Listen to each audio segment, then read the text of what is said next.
मैंने पहले भी आपको बताया था कि 3 किस्म की फ़ाइलें हैं डिफेंस की, DHA की, लाहौर की तो 2 फाइलें हैं जिसमें सबसे ज़्यादा ट्रेडिंग होती है, जिसमें फ़ेज़ 13 है एंड फ़ेज़ 10 है।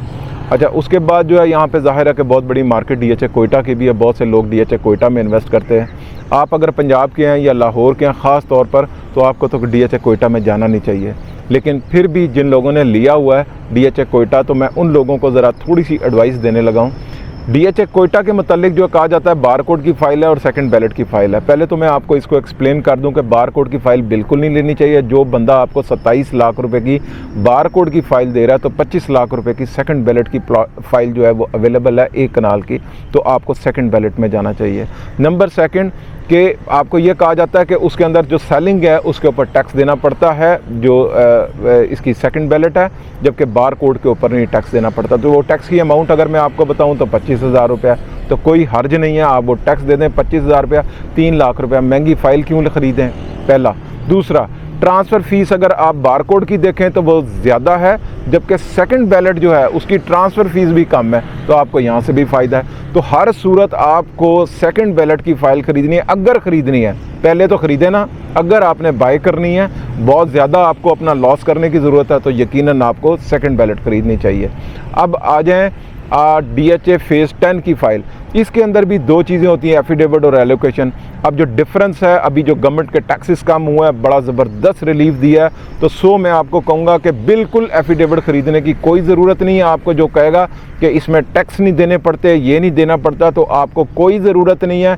आप एक कनाल की फ़ाइल 1 करोड़ रुपए की लें, जबकि 90 लाख रुपए की आपको जो एलोकेशन की फ़ाइल मिल रही है। आपको यकीनन अगर इन दोनों में से कोई परचेज़ करनी है तो आपको एलोकेशन फ़ाइल ख़रीदनी चाहिए। इसी तरीके से मैं आपको एडवाइस करूँगा कि आपने कमर्शियल की भी फ़ाइल ख़रीदनी है तो आपको इसका एलोकेशन ख़रीदना चाहिए, 4 मरला कमर्शियल, और इसी तरीके से 5 मरला में भी आपको जो है वो एलोकेशन ख़रीदना चाहिए, क्योंकि डिफरेंस बहुत ज़्यादा है।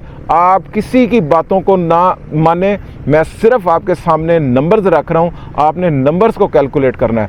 आपने ये देखना है कि एक मैं एलोकेशन को ख़रीदता हूँ तो उसके ऊपर कितना मेरा बाइंग का एक्सपेंस आएगा और सेलिंग के ऊपर क्या एक्सपेंस आएगा। इसी तरीके से मैं एफिडेविट ख़रीदता हूँ तो उसके ऊपर मेरा बाइंग और सेलिंग के ऊपर एक्सपेंस क्या आएगा, उस हिसाब से आप डिफरेंस निकालें तो आपके सामने जो है फिगर्स निकल आएंगी। और सिंपल सा तरीका है, कोई रॉकेट साइंस नहीं है इसके अंदर। तो आप फिर खुद असेस करेंगे कि हमें एलोकेशन ख़रीदना चाहिए या एफिडेविट ख़रीदना चाहिए। मैं ये कैलकुलेशन करके मैं आपको बता रहा हूँ ताकि जिन लोगों को नहीं मालूम उन लोगों के लिए आसानी पैदा कर दूँ कि आपको हमेशा एलोकेशन ख़रीदना चाहिए। अगर ये 4 मरला कमर्शियल जो है वो 4 लाख या 6 लाख रुपए के डिफरेंस से अगर आपको मिल रहा है तो फिर आपको डिसाइड करना चाहिए। अगर 10 लाख रुपए के डिफरेंस से मिल रहा है तो आपको एलोकेशन ख़रीदना चाहिए। इसी तरीके से ये 10 लाख या 8 लाख के डिफरेंस से आपको जो है वो एफिडेविट और एलोकेशन का रेट दिया जाता है, तो आपको एलोकेशन जाना चाहिए एक कनाल के अंदर।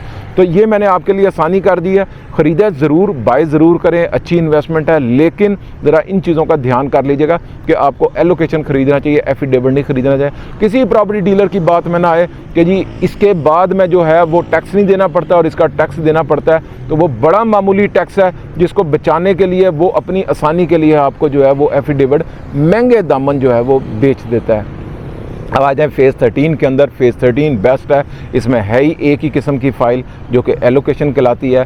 बिल्कुल इसको मैं 100% आपको रेकमेंड करता हूँ कि आपको इसमें जो है वो फ़ेज़ 13 ज़रूर ख़रीदनी चाहिए, अपनी प्रायोरिटी के ऊपर ख़रीदनी चाहिए, चाहे वो 5 मरला है, 10 मरला है और 1 कनाल है। ये यकीनन फ्रूटफुल इन्वेस्टमेंट है, प्राइसेस बहुत ज़बरदस्त हैं और आने वाले वक्तों में आप ये देखिएगा कि फ़ेज़ 13 फ़ेज़ 10 सेम प्राइस होगी और ये इसी के अंदर ही होगी, लोकेशन भी यही होगी। तो मैं समझता हूँ कि क्यों फ़ेज़ 10 तो क्यों फ़ेज़ 13 नहीं। तो ये वो रीज़न्स है जिसकी वजह से मैं फ़ेज़ 13 को नंबर 1, फ़ेज़ 10 को नंबर 2 और कोयटा को फ़िलहाल स्टॉप बाइंग।